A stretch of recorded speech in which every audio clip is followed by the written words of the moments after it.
because we've seen all these really dramatic instances of God's miraculous intervention, the most obviously in just chapters 14 and 15, but also with the plagues.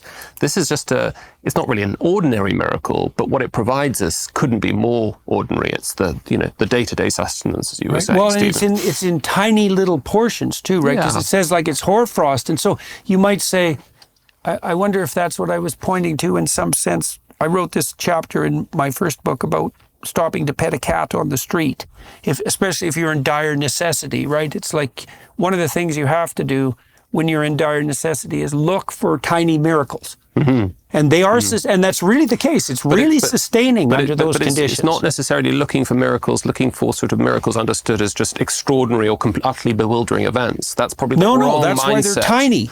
You often will get some zealous religious believers just searching for the signs and wonders, as it were, and not being willing just to accept, as I think, Dennis said brilliantly in our first seminar, that, the birth of an ant is a miracle. Right. Being able to see the miraculous in the mundane. And this is a guard against a different tyranny. The fact that you can't gather too much bread, right? And that it stinks and it goes sour. Because there's a tyranny.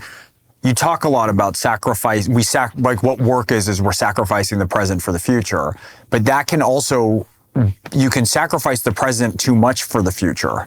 Yeah, then you don't. Then you're not then you're sacrificing it completely. Right, and part of what Dennis was talking about. That's a lack of faith too. That's right, because you're locked in. You're just as hardened. That's also the worship of mammon. That's right. And so, but Dennis talking about the importance of the Sabbath to say we'll have a family day every week, and you keep saying, but you won't. Right. And so to have this to say, you have to go forth in every day, you have your bread, but you're not going to have your store for the whole year or just keep working to fill your stores up, to fill your bank accounts. That's not another way. That's another kind of tyranny.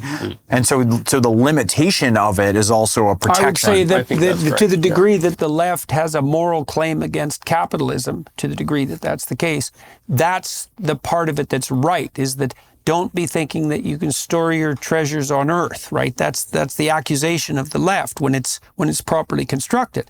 And that seems to me, well, in this sense, that's a reasonable objection.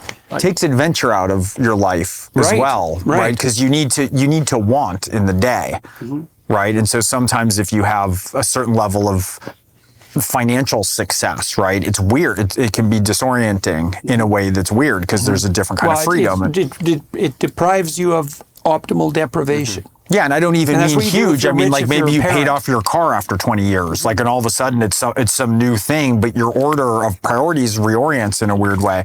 But you need to have everything not taken care of too much all the time in every way, because you need to get hungry. You need to go out and conquer new things and have different adventures. Like, you don't want your bread lined up for the whole week. Yeah, well, security is the antithesis of want in some sense, but you could also say that security is the antithesis of adventure. And trust, and here I think the message is trust and faith in God to provide not just a one-off, ton of manna from heaven, but a kind of continual sort of relationship. Well, that's what happens in the Sermon on the Mount too, because there's that insistence, because it's not a paean to hippie virtues. It's like, well, just forget about the future. It's not that at all. It's orient yourself to what is the highest, completely, and then you can risk paying proper attention to the present. All the rest will be added unto you if you seek first the kingdom. Well, then you have faith, because you've oriented yourself. You've oriented yourself and your community and your habits and your home and your table and your family in the world in a certain way,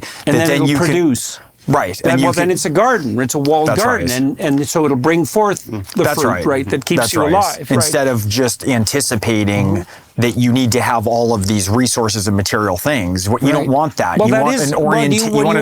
Do you want a pile of apples or do you want a garden? That's right. And you want an orientation towards the world in a way where you have sufficient confidence in yourself and the structures around you that if things get difficult, that you can still find sustenance. Right. And you don't have to get grasping and greedy under those circumstances. And desperate and lawless and But I love the way that there isn't any deprivation. I mean, it's not a kind of rival, it's not like a sort of an oppressive regime of laws that comes in the wake of the oppressive regime of Egypt. Right. That is to say, and it's not a life less abundant. Yeah, you've got to store up for you, so that you can't work thou shalt not work on the Sabbath, but that does not mean that you're not going to be able to enjoy enjoy sustenance. Right. And it's, I think later on, I think there's that wonderful detail where it makes it very clear. It's strange because the Sabbath, as it were, has been given before we get to the Ten Commandments.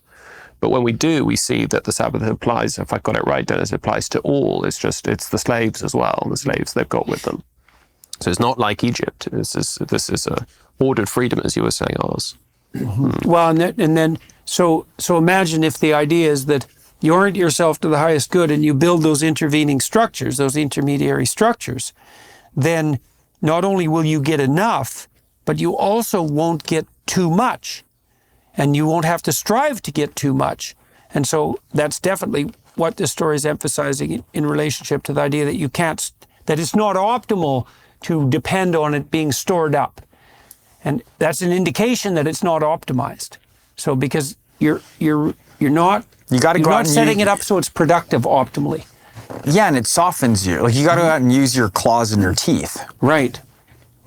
That's a hard thing to do with your kids when you have a lot, because you can just give them everything. That's right. And then it can be arbitrary, where you're like, well, because of some abstract concept of materialism, I don't want you to have what it is. And so you need the proper orientation to everything. Yeah, well, the whole idea of optimal deprivation is a very interesting idea, right? I mean, that's also part of the reason there's an injunction against gluttony. Well, and resentment is always relative deprivation is what is more. I mean, remember those experiments where they have the monkeys in the cage and the monkey's performing a task and he gets a peanut and he's quite happy, and then the neighbor performs the same task and gets a banana. Then you go to the first monkey and he has a fit if you give him a peanut again and loses his mind. And so relative deprivation and populist resentment games that are played, that's why it's so effective, because it's always relative to other people, whether fictional or real, because that's how we gauge things. And so deprivation is sort of like, it's such a key marker of particularly masculine identity in a lot of ways. It's an orienting factor. And so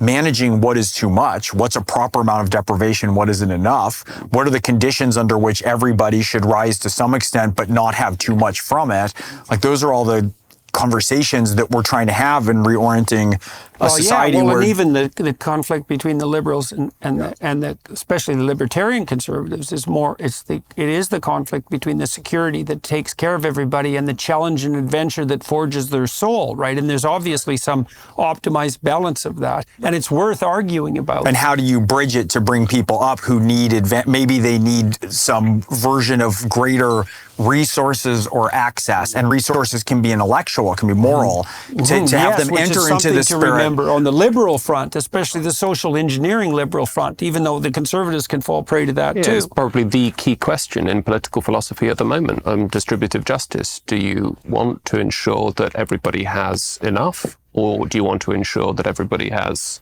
the same or something similar? Right. And Greg's absolutely right that, that it's deeply wired into us to relative deprivation, to see things, to want what somebody else has, to feel somehow that one is losing out. So you make that aspirational and fair, great. Right, but if you do that and pull the ladder up after you and you corrupt the system, it's not fair. It's tyrannical.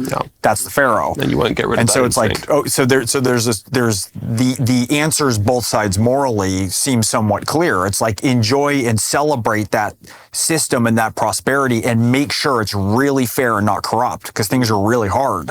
And on the other hand, don't be reliant and ask only for as much help as you need to get to the starting line in some manner to then compete and forge your own future.